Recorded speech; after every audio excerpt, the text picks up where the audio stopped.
Alrighty. ready. We do have a little bit of icebreaker questions though. So just kind of get the jitters out. Cool. Juju, you want to go first? Let's see. Would you rather deal with transphobia or chasers? I guess phobia. I've dealt with plenty of it, so I kind of know how to do it. But yeah, ideally neither. Right. Let's see. What else did we have? Would you rather debate a powerful transphobe on live TV or do a one-on-one sit-in with someone who has internalized transphobic rhetoric? Hmm. I'd say the one-on-one sit-in. I'm like pretty introverted. I feel like the TV environment would be uncomfortable. Yeah, for sure. I think I could do better in one-on-one.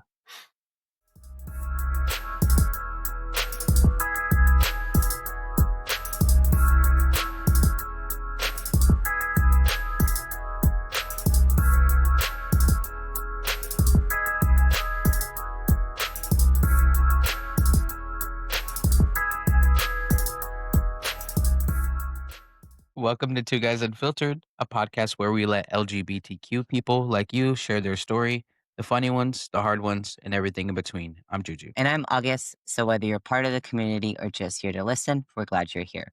Our guest today is Nathan. They shared their transition story and what non-binary means to them. So we want to know from you guys, what are some ways you can support someone thinking about using the non-binary label? Leave your answers in the comments so we can have a little discussion about it. Also, we do want to do a little giveaway, so don't forget to subscribe if you haven't already. Once we reach 100 subscribers on YouTube, we will give out more details. Now let's get into it. Cool. Well, I'm Nathan. I'm non-binary. Use they, them pronouns. I am a content creator. I make little vlogs about my life, my family, and what it's like being non-binary in the world. I also work a full-time job, so I work in marketing, which is pretty chill and lets me be fully remote and at home, which is nice. And then, yeah, I'm with my wife. We have two beautiful young kids, and my wife is a surgery resident, so much more Oh, wow. impressive than I am, and she works very long hours. So I also spend a lot of my time taking care of the kids and our little. You're really living the life I wanted to live. Stay at home, parent, work from home. Yeah, it's pretty Yeah, nice. I don't leave the house very much, which is kind of how I like it. yeah. And then can you give us a little summary of your coming out story, your transition story? Yeah, it was a very long process for me. I had not heard the term non-binary most of my life, and so even though like being a man and like the labels put on me felt uncomfortable, and there were a lot of kind of incongruencies throughout my life, I just didn't know that other things were an option for a long Mm, time. I think it was like all the way through high school, I never heard the term non-binary. I hadn't really heard about even just like being trans. And then in college, like I met some trans people. I probably met some non-binary people, but I still wasn't very familiar with the idea. And so I kind of just carried around like this discomfort with the labels I had and assumed that like these were just something that a lot of people felt, and like I kind of just had to live with it. And then after I graduated college, I had a job where I was working overnight. And so it was just like very lonely. I had a lot of free time. And so that's kind of when I started to like explore, like spend more time online. I started making content on YouTube about my life and stuff. And so I just got like more involved, and kind of my world expanded with getting involved in online communities. And at some point in there is when like I first got exposed to the term non-binary and like more kind of queer and trans content. And I started to hear things that sounded really familiar. And every time I heard something, I was like, okay, there are other people out there that feel like mhm. this. Like I'm not crazy for having these feelings. Um, and then I started very slow into like self exploration because that brought up a lot of questions. And Like I had kind of carried around self-esteem issues for a long time that I just didn't know why they were there. And so I started like painting my nails, growing my hair out, just like taking baby steps into exploring my identity, and everything that was like, this feels good, this feels right, definitely aligned like more feminine and kind of more with the femme non-binary people that I followed or interacted with. So then at one point, I just decided to try out like he, they pronouns to start. And then I was like, oh, I just prefer when everybody's using they. So then I just decided, I'm going to try out the label they, them pronouns, like the label non binary. And that just immediately felt right. And like once I tried it for the first time, as scary as it was, I was like, yeah, that's definitely right for me. Hmm. And how did the people around you react when you came out? Um, Pretty well. Like everybody in real life, definitely reacted pretty well. But I would say it took a lot of like education. Um, a lot of my friends were like, oh, okay. And then didn't really use my pronouns or like refer to me the way I wanted to be. So definitely took some like re education there. Um, with my wife, it wasn't as much of a surprise, I don't think, because we had obviously like been talking about these things for a long time. I had been taking all these steps for myself. So it was more just a conversation of like, how do you want to be referred to? What do you think kind of the end point of this transition of this journey is? Those types of questions. But it wasn't as much of a surprise for her since it had been kind of building up for a few years like it had Mhm. for me. Um, and then my family too, like my parents are fortunately very like liberal and educated. And I think they didn't really know anything about like what non-binary meant or like what it meant to be trans really, but they were like open and accepting. And it just took some education of like, this is why I feel this way, and this is what this means. But I think the kind of benefit is my parents and my wife, like they all gave me freedom to explore myself for most of my life. When I was younger, like my parents would buy me girls' toys. My mom said like I used to ask her to paint my nails and like she'd do it and all those types of things. So I didn't really kind of put those pieces together, but they had already like seen that part of me. So once I explained it, they're like, it kind of makes sense with who we know you to be. And what would you say non-binary means to you? um, I think it's just it's a combination of the kind of social expectations, the social gender binary that we've created between men and women, and like all the boxes that we put men and women in terms of like what they can wear and how they act, and just like not identifying with either of those. And then part of it too is like internal. I think we all have some sort of internal feeling of what our gender identity is based on our experiences and just something totally innate. And for me, again, it just means like don't really fit into either of those boxes. Like neither of those labels feels right to me. So just kind of outside of the gender binary, both internally and then also like socially. And kind of going back to like your family, when it comes to like your kids, what terms do you use? Like do you still use dad or are you just like a parent? Yeah, we're trying to figure that out actually. Okay. And it is like one of those pieces where when you come out, that's kind of like it's the end of one journey, but then this new journey starts where Right. you have to figure out how you fit into the world. And right now, like they use Dada, and Okay. they're young enough that that's just like the easy sound for them to Right. make. But we've talked a lot about it between ourselves of like when they get to school age and beyond, like I don't really like the term dad. I definitely don't like father or anything like that. So Mhm. when we celebrate like parent days, I celebrate on Parents' Day, and that type of thing. But I don't know like when they go to school what they're gonna call me. We have Yeah. to figure that out in the next few years. Yeah, my wife and I have been talking about having kids a lot more recently. Hmm. So I'm like, I identify as non-binary as well, but I'm obviously very male passing. So it's like I'm okay with he, him. I'm okay with like male terms. I'm just like, at my core, that's not who I am, though, and I want my kids to see who I am at my core, not just Yeah. like what I'm okay with the world seeing me as.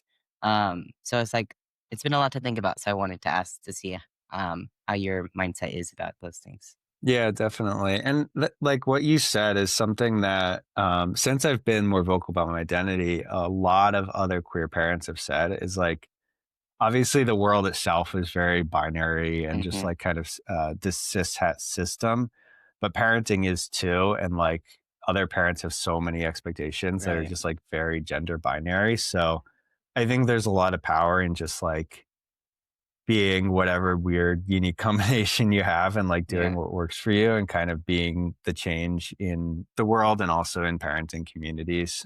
So we're trying to figure out what that looks like for us. Yeah. What has been the hardest part of your transition? Mm, um, I think honestly, it's just been like dealing with my own um, dysphoria and like mental health.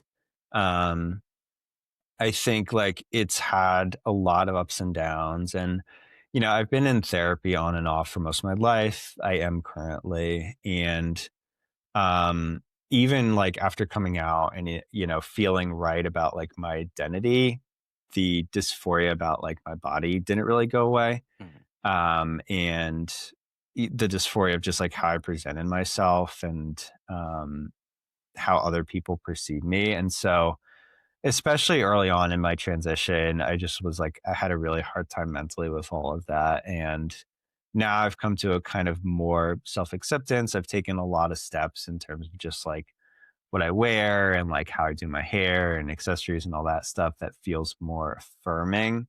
But again, that's like definitely still a journey that I'm on. But I would say like the mental health of dysphoria and like just dealing with that disconnect between how I saw myself and like how I wanted to be versus how I actually showed up in the world was hard. I also, I work in a corporate job and so like had a lot of kind of expectations of how I would show up professionally. And like I just didn't really know how to walk that line at all. And now I've gotten a lot better at it. But back then it was like, it just didn't want to look in the mirror. I didn't like how I showed up. And yeah, fortunately, I've like come to a much better place now, but still very much on the journey.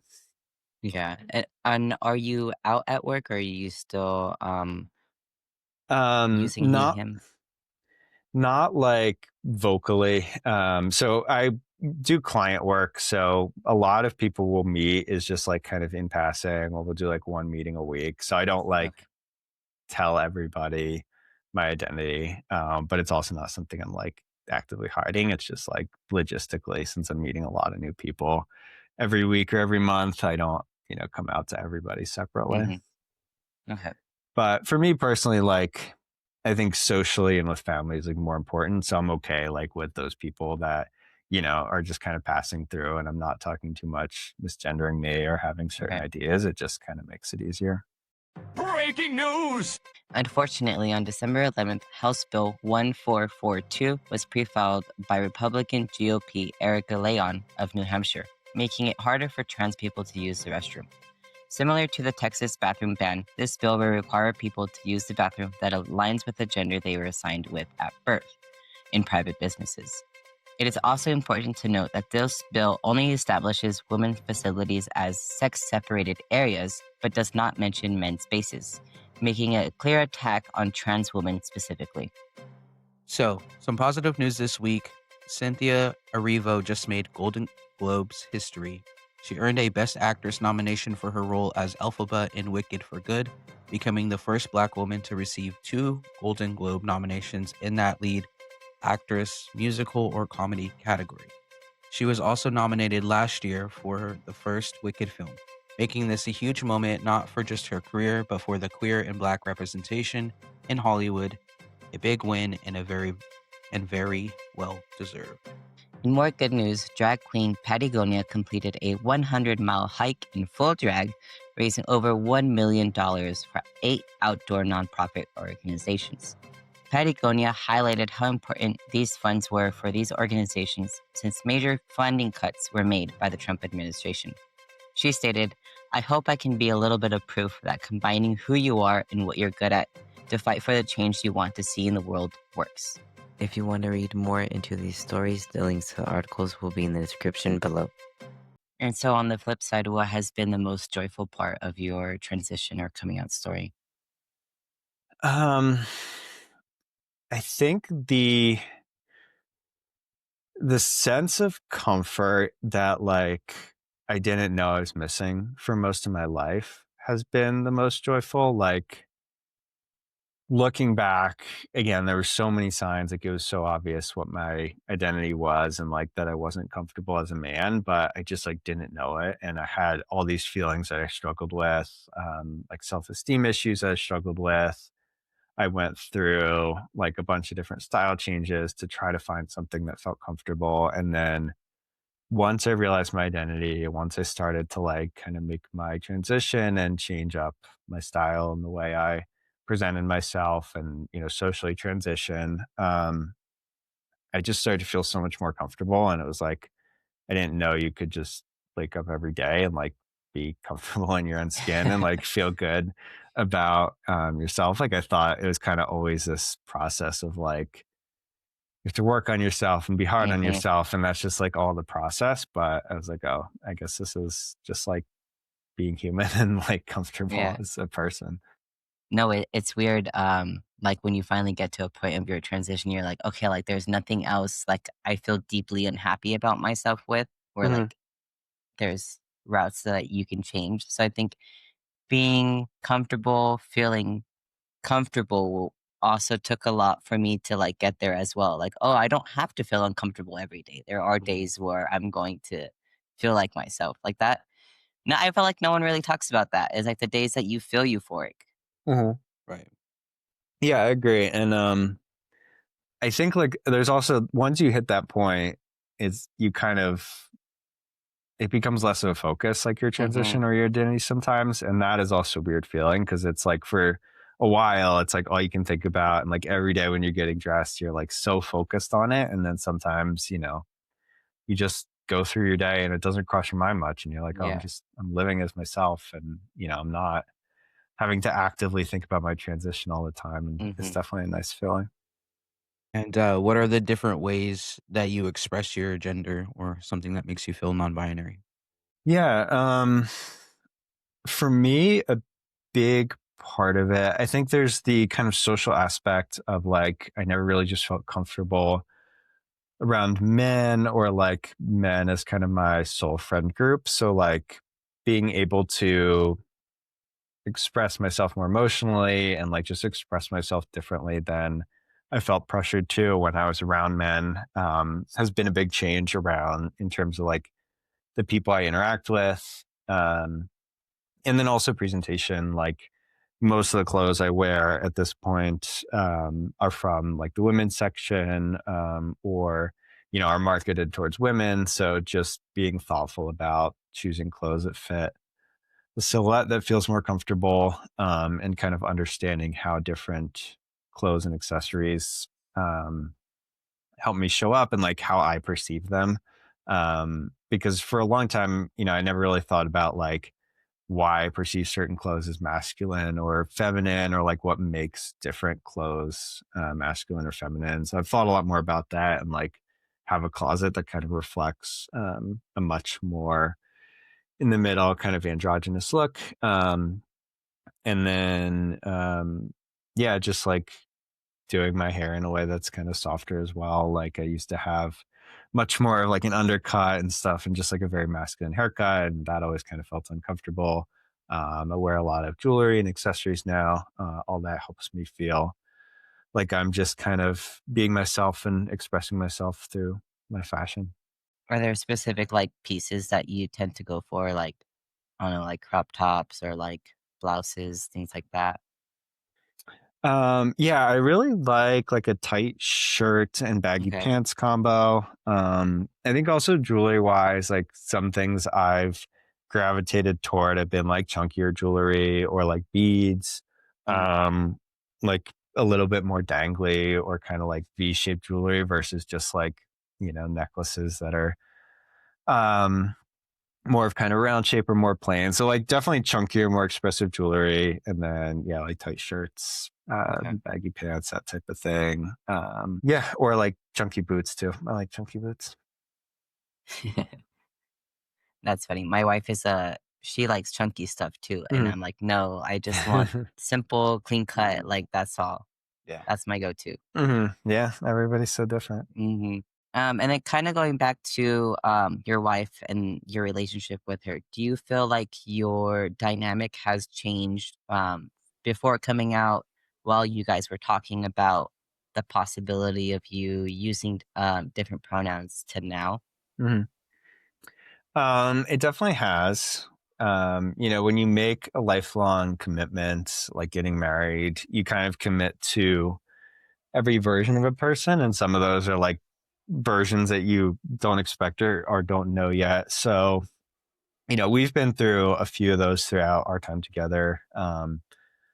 Like when she went from, college to residency and started working 80-hour weeks, our light flicked a lot different than when Oof. we first met. And still does. And that's a temporary thing. And I know like things will change in a few years when she's out of residency. So we commit to different versions of each other, but this was definitely one of those kind of big changes where it was Mhm, like, this isn't something that she expected or signed up for. And, she, of course, was like comfortable where we were, but understands like why I feel the way I do. And, of course, like accepts and loves me regardless.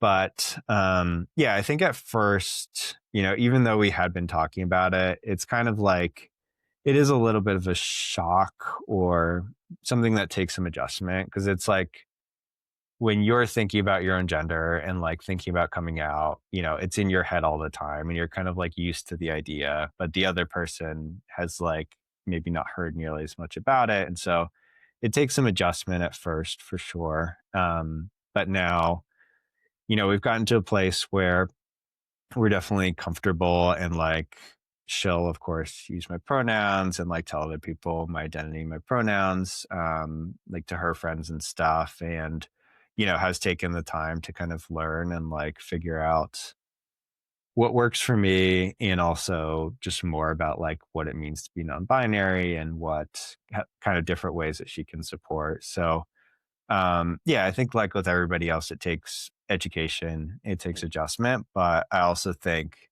because I no longer have this kind of thing that was like there and this discomfort, it does let us be emotionally closer because now it's like, okay, that barrier is broken down. So we can kind of be fully like open and close with each other. So yeah, it's been like quite the process and like a lot of learning and just like figuring things out together too, because when I first came out, I didn't really know exactly what I wanted. And, a lot of figuring myself out has come through conversations with her. But it's a journey for both of us. And I think we've gotten to a good place where like she really understands and is supportive. And I definitely appreciate that because I do know like she didn't sign up for this and it is a big change.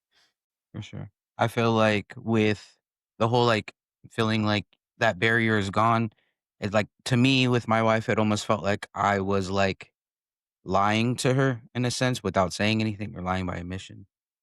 Without saying anything to Yeah. her. And so it's like once you came out and like just let everything out, then it just like you said makes you more like emotionally connected to that person. Yeah. It's like this wall that you're either unintentionally or intentionally kind of putting up that mhm. you just have to break down at some point. Kind of like an added question. But what advice would you give to other assigned male at birth people that are maybe thinking about transitioning or thinking about the label of non-binary? Um, I would say start with experimentation. I think anybody who's like even because first of all, like it's not a cis male thought to like think about, oh, Right. am I non-binary? Am I Yeah. trans? Right. That was something I had to tell myself early on because I was like, well, I'm 25 years old or whatever, and like I haven't thought this whole time, oh, I might be trans. Like, is this real? And so a lot of times early on, it's just like reminding myself, like, other people don't think this. Like, none of my friends think these thoughts, um, which means there's something there. So, like, whatever kind of those feelings are that you feel drawn toward, whether that's like dressing more femme or, trying on different clothes or makeup or whatever, like just try it. There's no kind of real risk, especially if you're just like doing it in the comfort of your own home. And for me, what I've learned now, like years into, this journey, is that the things that feel right are right. And like you might be too scared to accept it at first, but you'll know when something feels right. And so just like take steps to experiment and not be afraid to like get in touch with that side of yourself. And I think that's something anyone can do. Like, no matter if you decide, oh, this isn't actually right for me, like there's no harm in at least taking those steps and experimenting. Um, and like, I know, especially like my experience growing up around a lot of men is like you get made fun of for these things if you go out and like, especially kind of more feminine ways that you act or ways that you dress. So, if that's like a concern, again, do it in the comfort of your own home. Like, be kind to yourself and like kind of take that judgment that your friends or that your community might have out of your mind, and like just try to kind of be nice to yourself and give yourself the freedom to try those things. Okay. I definitely relate to that because I wasn't sure. Like, I knew my chest gave me dysphoria, but I Mhm. didn't know if it was enough to be, like, considered trans. And so I remember the first time I put a binder on, I was like, "Oh, fuck, I'm gonna have to be wearing this every day now." But, like, before, like, I was like, "I'm okay with it." But, like, Yeah. once I put it on for the first time, I was like, "I'm never taking this shit off. Like, it's staying on." Yeah, you're like, this feels right. Yeah, I feel like that's something I didn't realize going into this journey, is like, Mhm. because for some reason my perception was like, oh, people who are trans like know from the time they're kids. Yeah. Like, this is like, I'm definitely wrong. And I was Mhm. like, why haven't I had those strong feelings? So it must not be real. But you don't need to like have those strong feelings to Yeah. be You don't trans or need to know non-binary. since you were 4 or 5 that Right. you were trans to be Yeah. trans. Like, Right. you find out when it's right for you to find out. Yeah, exactly. When did you find out you were trans, if you don't mind me asking? I was 2021, so, like, Okay. it was during COVID. Yeah. Yeah. That's when around the time when I started like hearing these terms and Yeah, got same on here. social media and everything. Mhm. That came Cool. out at 27 or 27 going Okay. 28, something like that. And so it was like I'm 30 now, so it's like been almost 3 years or going on 3 years or something like that. Mhm. Yeah. So we're all kind of in like that later. I mean, I was Mhm. also in my mid 20s when I started exploring. Um, can't remember exactly how old, but 26, 27 when I first came out. So very similar. I was talking to my wife about the possibility of, like, buying a packer, but then I'm like, "Actually, I should not buy a packer because last time I bought gender affirming care, like, it went like, there was more to it, so, like, maybe I shouldn't buy a packer." Yeah. You're like, maybe I'm We'll hold on comfortable. to I'll that just thought. stop Right. here. That's funny. Yeah, because then I'm gonna have to get bottom surgery in a few years, and that's a lot. Yeah. We'll come back to this conversation in 3 years. And Yeah, see. when I'm ready for it.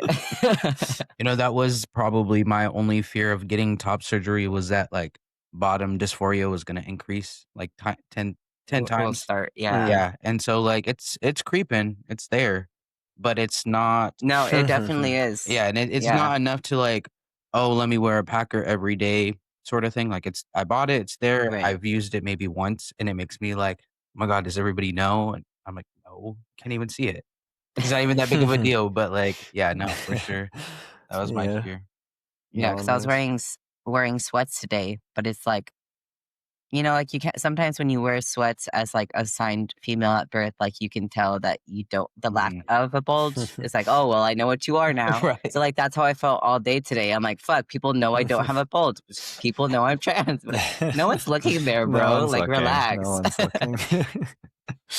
But Yeah, I feel that. You think everybody sees you the same way you Mhm. see yourself, but nobody cares. Yeah. and would you say you feel represented within the trans community or LGBTQ plus community? I would say at first, when I first came out, I didn't, but I think I do now, or I feel like a lot more connection and a lot more accepted now.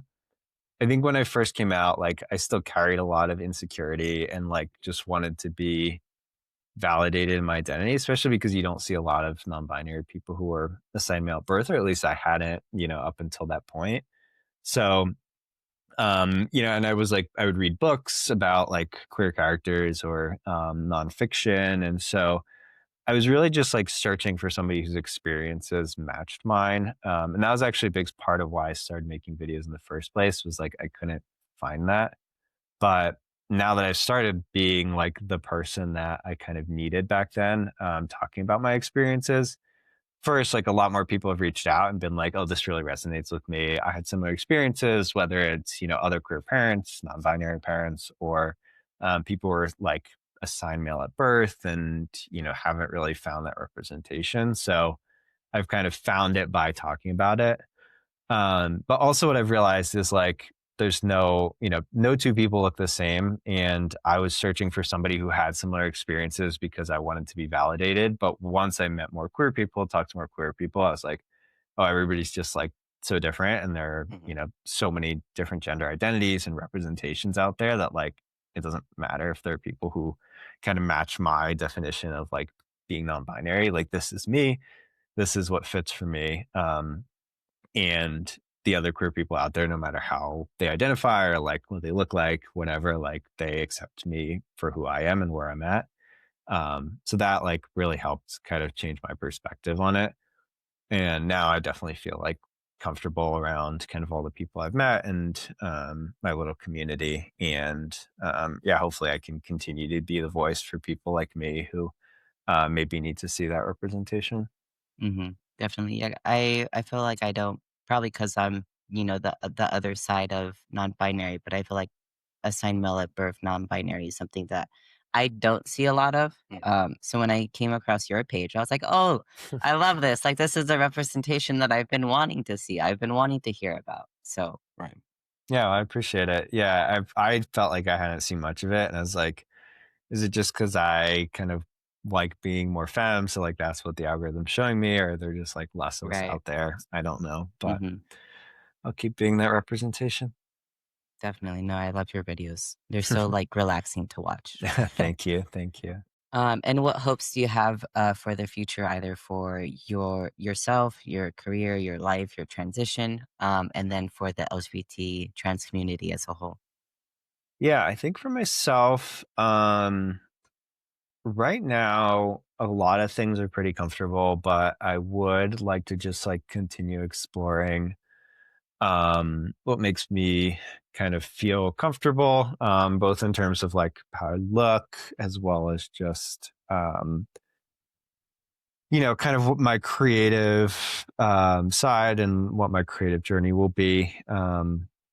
I have been doing these like day in the life videos and talking about my identity and all that stuff for a while, but I think figuring out like what continues to fulfill me creatively is something I'm always thinking about, and kind of always have a lot of ideas along that line of thinking.